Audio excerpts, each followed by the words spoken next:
ఆంధ్రప్రదేశ్ రాష్ట్రంలో పోలవరం కొన్ని దశాబ్దాలుగా కొనసాగుతున్న సుదీర్ఘ గాథ.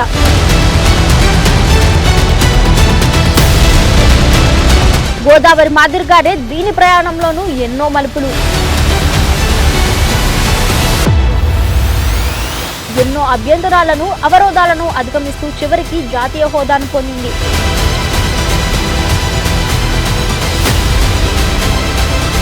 అయినా దీని కథ సాఫీగా సాగడం లేదు. ఇచ్చిన వాటికి లెక్కలు అడుగుతూ తాను కోరుతున్న పద్ధతిలో పనులు సాగాలంటోంది కేంద్రం.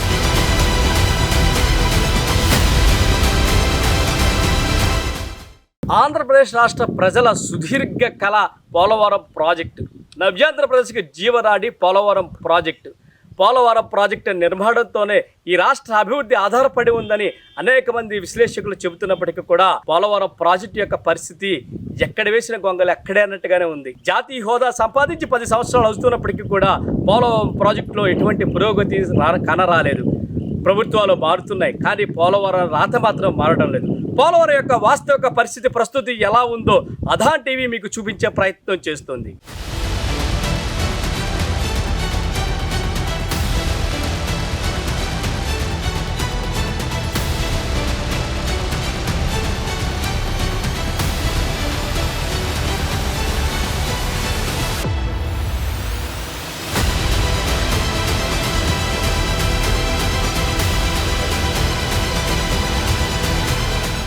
నవ్యాంధ్రప్రదేశ్ జీవనాడిగా అభివర్ణిస్తున్న పోలవరం రాజకీయ పార్టీలకు ఎన్నికల అజెండాగానే ఉంటుంది, కానీ ఇప్పటి వరకు దానిని పూర్తి చేసిన వారు లేరు. 1941లో మొదలైన ఈ ప్రాజెక్ట్ ఇప్పటి వరకు పూర్తి కాలేదు అంటే నమ్మశక్యంగా లేదు. ఇంతకీ పోలవరం కట్టాలి అన్న ఆలోచన ఎవరిది? ఈ ప్రాజెక్టు ద్వారా కలిగే ప్రయోజనాలు ఏంటి? ఈ ప్రాజెక్టు పూర్తవడానికి ఎంత ఖర్చు అవుతుంది? అసలు ఈ ప్రాజెక్టు ఇప్పటి వరకు ఎందుకు పూర్తి కాలేదు వంటి విషయాలను ఇప్పుడు పరిశీలిద్దాం. అసలు పోలవరం ప్రాజెక్టు ఆలోచనకు పునాది కొన్ని దశాబ్దాల కిందట పడింది. 1941లో నాటి నీటిపారుదల ముఖ్య ఇంజనీర్ ఎల్ వెంకటకృష్ణ అయ్యర్ పోలవరం సమీపంలో గోదావరిపై రిజర్వాయర్ నిర్మాణానికి సంబంధించి ప్రతిపాదనలు సిద్ధం చేశారు. ఈ ప్రతిపాదనలను క్షుణ్ణంగా పరిశీలించాక ఒక నివేదికను రూపొందించారు. ఈ ప్రాజెక్టుకు శ్రీరామ పాదసాగర్ ప్రాజెక్ట్ అని పేరు పెట్టారు. దీని అంచనా వ్యయం దాదాపు 129 కోట్లు. అప్పట్లో అంత ఖర్చు అంటే కాస్త ఆలోచించాల్సిన విషయమే. విశాఖపట్నం, తూర్పుగోదావరి జిల్లాల అవసరాలను నీటి తరలింపుతో పాటు పశ్చిమ గోదావరి, కృష్ణా జిల్లాల సాగు, తాగునీటి అవసరాలను తీర్చడం, విజయవాడ నుంచి గుండ్లకమ్మ నది వరకు మరో 143 కిలోమీటర్ల కాలువ నిర్మించడం దీని ప్రధాన లక్ష్యాలుగా ప్రాజెక్టుకు అంకురార్పణ ఏర్పడింది. కానీ పోలవరం ప్రాజెక్టు వ్యయం, నిర్మాణం కష్టతరం కావడంతో ప్రాజెక్టు పనులపై ఏ ఒక్కరూ ఆసక్తి చూపించలేదు. 1953లో గోదావరికి వరదలు రావడంతో పెద్ద ఎత్తున నీరు వృధాగా సముద్రంలోకి పోయింది. మరోవైపు విశాఖ స్టీల్ ప్లాంట్కు నీటి అవసరాలు అంతకంతకు పెరిగాయి. దీంతో గోదావరిపై రిజర్వాయర్ కట్టాలన్న ప్రతిపాదనకు మళ్లీ కదలిక వచ్చింది.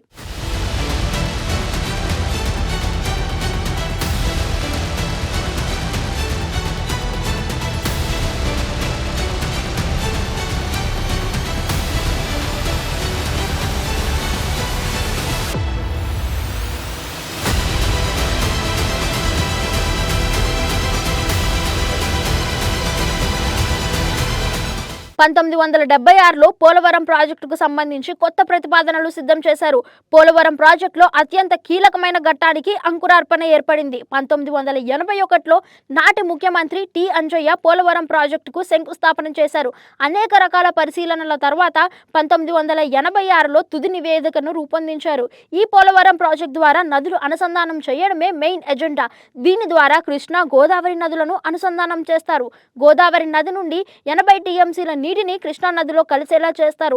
దీని ద్వారా కృష్ణా నది పరివాహక ప్రాంతాల్లో కూడా 3 పంటలను పండించుకోవచ్చు. ఈ 80 టీఎంసీల నీటిలో ఆంధ్రప్రదేశ్ వాటా 45 టీఎంసీలైతే మహారాష్ట్ర, కర్ణాటక రాష్ట్రాల వాటా 35 టీఎంసీలు. ఇక ఈ ప్రాజెక్ట్ కట్టడానికి 1985-86 ధరల ప్రకారం నాడు ఈ ప్రాజెక్ట్ వ్యయం 2665 కోట్లుగా అంచనా వేశారు. అంటే 1941 ఇచ్చిన అంచనాలకు 10 వ్యయం పెరిగింది.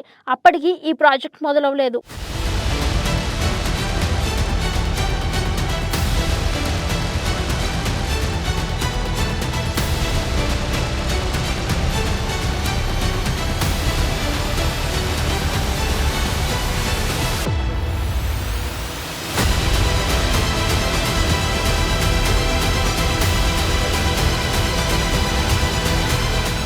ఇక ఆ తరువాత మరుగున పడిన ఈ ప్రాజెక్టులో తిరిగి 2004లో కదలిక వచ్చింది. నాటి ముఖ్యమంత్రి వైఎస్ రాజశేఖర్ రెడ్డి దీని నిర్మాణాన్ని ప్రారంభించారు. ఆయన జలయజ్ఞంలో భాగంగా ప్రాజెక్టుల నిర్మాణం, నదుల అనుసంధానం మొదలుపెట్టారు. 1940లో రామపాద సాగర్ నిర్మించాలని ప్రతిపాదించిన ప్రాంతానికి 2 కిలోమీటర్ల ఎగువన పోలవరం ప్రాజెక్టును నిర్మిస్తున్నారు. 2454 మీటర్ల పొడవైన ఎర్త్కమ్ రాక్ ఫిల్ డ్యామ్, 1128 మీటర్ల పొడవైన స్పిల్వేను నిర్మించేందుకు నిర్ణయించారు. పోలవరం ప్రాజెక్టు నిర్మాణంలో ప్రధానంగా 3 భాగాలు ఉన్నాయి. 1 రిజర్వాయర్, 2 స్పిల్వే, 3 విద్యుత్ ఉత్పత్తి కేంద్రం. రిజర్వాయర్లో నీటిని నిల్వ చేస్తారు. రిజర్వాయర్ నుంచి నీటిని విడుదల చేసేందుకు స్పిల్వే ఉపయోగపడుతుంది.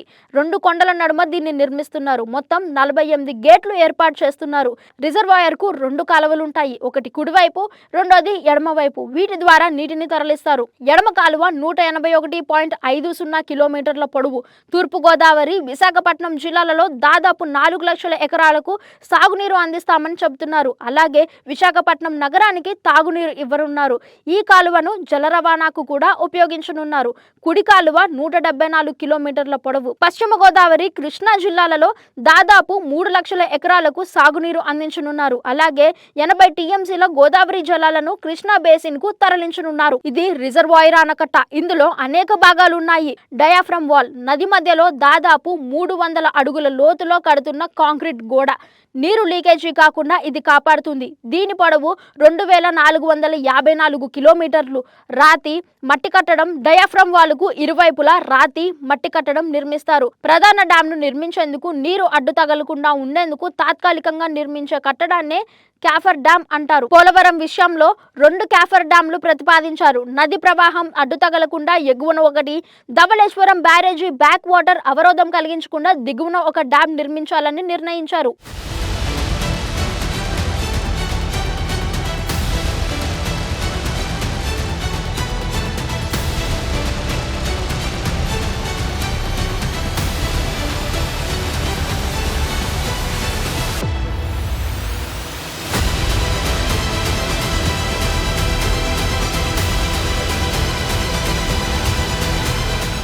(960 మెగావాట్ల సామర్థ్యం గల జల విద్యుత్ ప్రాజెక్టును నిర్మించనున్నారు. విశాఖపట్నం, తూర్పు గోదావరి, పశ్చిమ గోదావరి, కృష్ణా జిల్లాలలో సుమారు 7 లక్షల ఎకరాలకు సాగునీరు అందించనున్నారు. విశాఖపట్నంలో కర్మాగారాల నీటి అవసరాలను తీర్చనున్నారు. విశాఖపట్నం నగరానికి తాగునీరు అందించనున్నారు. కృష్ణా బేసిన్లో నీటి లభ్యత తగ్గుతున్నందున బ్యాలెన్సింగ్ రిజర్వాయర్గా పోలవరం ఉపయోగపడుతుంది. 2013-14 ధరల ప్రకారం ప్రాజెక్టు బడ్జెట్ 58,319 కోట్లకు చేరినట్లు కేంద్రానికి ఆంధ్రప్రదేశ్ ప్రభుత్వం తెలిపింది. మొత్తం వ్యయంలో పునరావాసానికి 32,000 కోట్లు అవుతాయని అంచనా. ఆంధ్రప్రదేశ్లో 276 గ్రామాలు, ఛత్తీస్గఢ్లో 4, ఒడిశాలో 8 గ్రామాలు ముంపుకు గురవుతాయి. 3,427.52 ఎకరాల అటవీ భూమి మునిగిపోతుంది. రాష్ట్ర విభజన సమయంలో తెలంగాణలో ముంపుకు గురవుతున్న మండలాలను ఆంధ్రప్రదేశ్లో కలిపారు. అవి భద్రాచలం రెవెన్యూ డివిజన్లో కూనవరం, వరరామచంద్రపురం, చింతూరు, భద్రాచలం మండలాలు.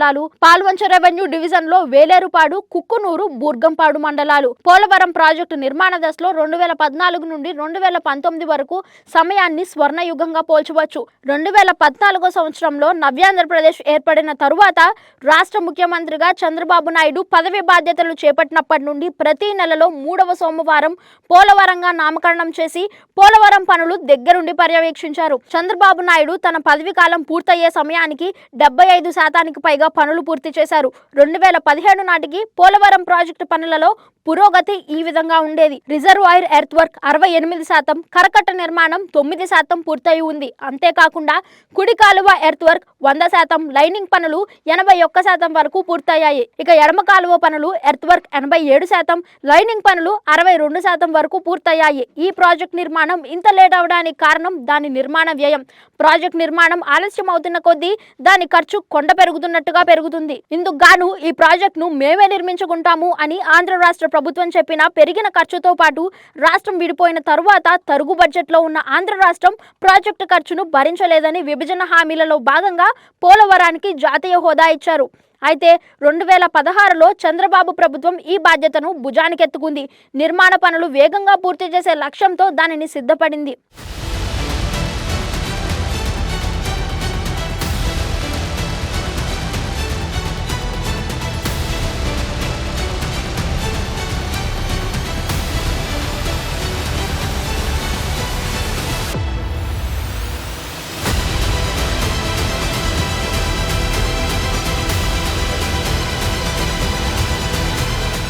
నిర్మాణ పనులు వేగంగా పూర్తి చేసే లక్ష్యంతో దానికి సిద్ధపడింది.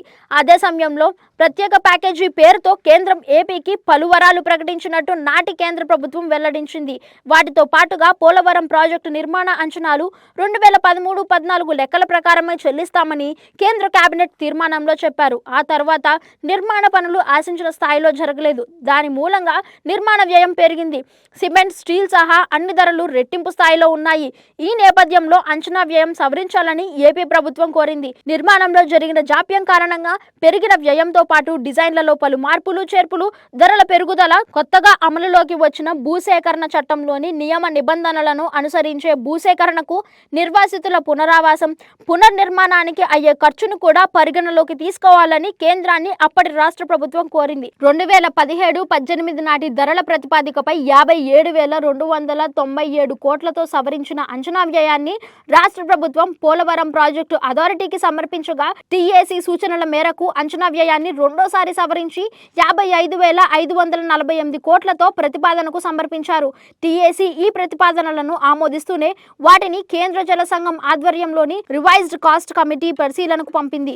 ఆర్సీఈ ఈ ప్రతిపాదనలను పరిశీలించిన అనంతరం అంచనా వ్యయాన్ని 47,725 కోట్లకు కుదించి తుది ఆమోదం కోసం జలశక్తి మంత్రిత్వ శాఖకు పంపింది. ఇప్పుడు అంచనా వ్యయం పెంచేందుకు కేంద్ర జలశక్తి శాఖ అనుమతి కావాలి. దానికి ఆర్థిక శాఖ ధృవీకరణ చేయాలి. కేంద్ర కేబినెట్ దానికి అనుగుణంగా తీర్మానం చేయాలి. అప్పుడే పోలవరం ప్రాజెక్టు నిర్మాణానికి అవసరమైన నిధులు వచ్చే అవకాశం ఉంది. ఇంకా ఈ ప్రాజెక్టు పూర్తి కావడానికి దాదాపుగా 35,000 కోట్ల రూపాయలు అవసరమవుతాయి.